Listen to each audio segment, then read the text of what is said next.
राजधानीच्या माथ्यावर 113 गोवारी आणि एक माना समाजचे बंधू या समाजासाठी आपल्या प्राणाचे बलिदान दिले, यांना मी अभिवादन करतो। आणि बहुजन समाजामध्ये ज्या ज्या महापुरुषांनी तुमच्या आमच्यासाठी वेळ आयुष्य दिले त्या सर्व महापुरुषांना मी त्रिवार अभिवादन करतो। त्याही पेक्षा या सर्व महापुरुषाच्या विचाराला आणि कार्याला संविधान रूपी पुस्तकामध्ये ज्या महामानवाने प्रारूप दिलं, सर जमी के लिए जिसके दिलो दिमाग में सम्मान होगा, भारतीय समाज के प्रति जिसके लेखनी में बड़ा अभिमान होगा, भगवान को भी न्याय दिलवा दे, ऐसा संविधान लिखने वाला सोचो डॉक्टर बाबा साहेब आंबेडकर कितना महान होगा।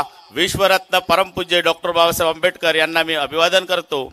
आणि आजच्या या भंडारा गोंदिया लोकसभेत आदिवासी बहुजन अधिकार महासभेला प्रमुख मार्गदर्शक म्हणून लाभलेले आमच्या वंचितांचे मायबाप श्रद्धेय बाळासाहेब आंबेडकर, या महाराष्ट्राच्या प्रदेश अध्यक्षा सन्माननीय रेखाताई ठाकूर, या महाराष्ट्राचे युवा प्रदेश अध्यक्ष सन्माननीय निलेशभाऊ विश्वकर्मा, विदर्भाचे प्रमुख सन्माननीय माजी राज्यमंत्री डॉक्टर रमेश कुमार गजबे साहेब आणि मंचकावर बसलेले सर्व सन्माननीय मंच मित्रांनो, वेळ कमी आहे, खूप सुंदर असं मार्गदर्शन केलं।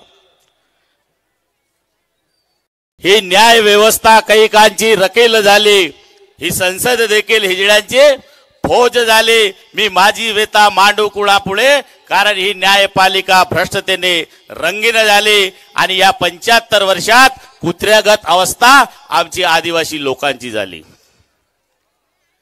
म्हणून आज जे एकाही पक्षामध्ये तो दम नाही, एकाही पक्षाच्या बॅनरवर त्यांच्यात ती हिम्मत नाही की जाहीर सभा ही आदिवासी नावाने घ्यावं।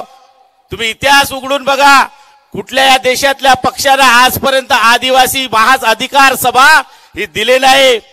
पण या देशात आमच्या वंचितांचे बाप श्रद्धेय बाळासाहेब आंबेडकर यांनी ते दाखवून दिलं की मी माझ्या पक्षाच्या बॅनर खाली इथल्या आदिवासी लोकांसाठी सभा घेऊ शकतो।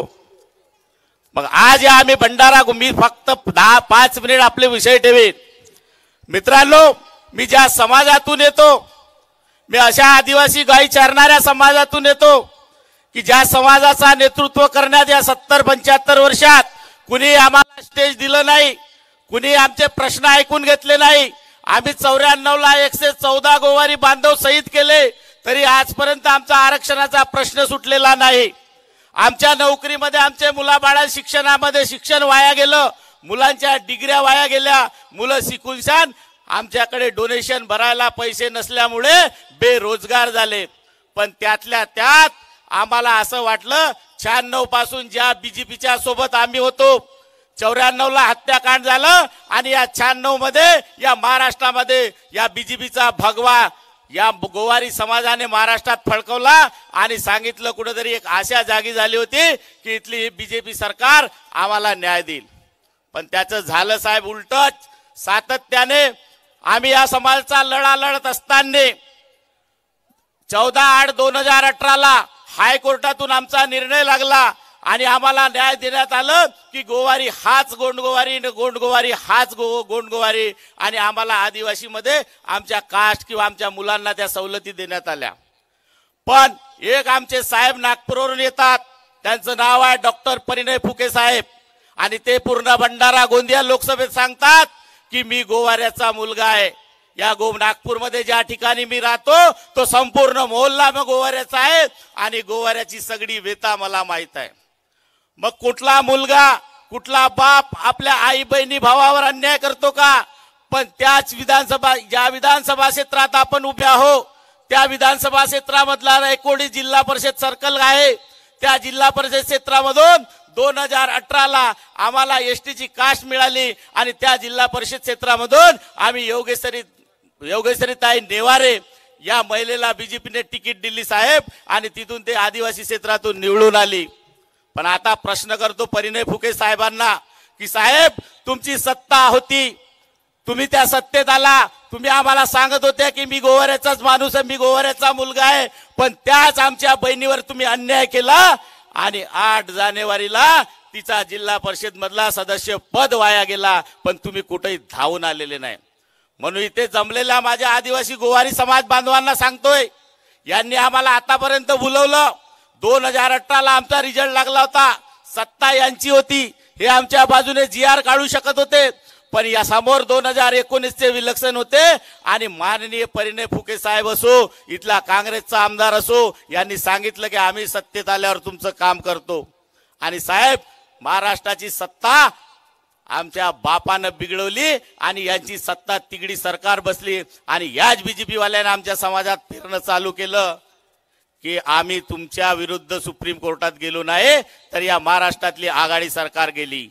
मित्रांनो, सगळ्यांपाशी मोबाईल आहेत, मोबाईलमध्ये सर्च मारा की या महाराष्ट्रात ज्या वेळेस या महाराष्ट्राचे मुख्यमंत्री देवेंद्र फडणवीस होते, हे देवेंद्र फडणवीस या गोवाऱ्याच्या विरुद्ध सुप्रीम कोर्टात गेले आणि साहेब 20/12/2020ला आम्हाला सुप्रीम कोर्टातून हरवण्यात आलं. आणि एवढ्या महाराष्ट्रातल्या एवढ्या मोठ्या गोवारी समाजाचं भवितव्य ऑनलाईन 3 मिनिटांमध्ये आमचं भवितव्य ठरवण्यात आलं. आणि ज्या वकिलाला आमची बाजू माहीत नव्हती, ज्या सुषमा स्वराजची मुलगी बासुरी स्वराज, हिला आमची कुठलीही बाजू माहीत नव्हती, 3 मिनिटात आम्हाला हरवलं आणि आम्हाला आरक्षणाच्या बाहेर केलं. साहेब, यांना सांगितलं, मी श्रद्धेय बाळासाहेब आंबेडकरांकडे यांना घेऊन गेलो आणि आमचे परिणय फुके साहेब सांगत फिरतात क्षेत्रात की या गोवारी समाजाला मी तन धन धनानं मदत केलेली आहे, 80 लाख रुपये दिलेले आहेत असे सांगत फिरतात. पण आम्हाला कुठेही, आम्ही 26 जानेवारीला त्याच मागणीच्या विरोधात नागपूरमध्ये उपोषणाला बसलो.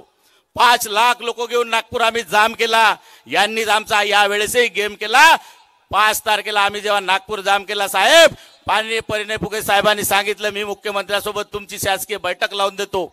साहेब, बैठक लावून दिली. आम्हाला आश्वासन दिला की आम्ही तुमचा या एक कमिटी स्थापन करू आणि त्या तुमचा मुद्दा हे करू. पण आज 21 ते 22 दिवस झाले, कोणी मुद्दा आमचा सुटला नाही. त्याच परिणय फुके साहेबांना आता आम्ही विचारतो की साहेब काय झालं, ते साहेब आम्हाला उत्तर देतात, तुमच्या समाजाच्या नेत्याला विचारा. म्हणून इथं बसलेल्या गोवारी समाजांना, इथल्या बसलेल्या गोंड समाजांना, इथं बसलेल्या माना समाजांना मी सांगू इच्छितो की हे लोक आमचे कधी काम करणार नाही. म्हणून आमच्यातले जे दलाल आहे त्या दलालांना आधी बाजू करायच्या आहे. बाळासाहेब आधी करतात आणि मग माझ्यासारखा माणूस बोलते. हेमराज उके सरांनी सांगितलं, I am not Indian citizen, I am owner is India. मी या देशाचा नौकर नाही, मी या देशाचा मालक आहे, मी या देशाचा नागरिक नाही, या देशाची सरकार, या देशाची चालक आहे. जे का डॉक्टरवर अन्याय अत्याचार होते, हेमराज सरांनी आताच बोललं, साहेब आम्ही आदिवासी आहोत, आम्ही आपला इतिहास विसरलेलो आहे.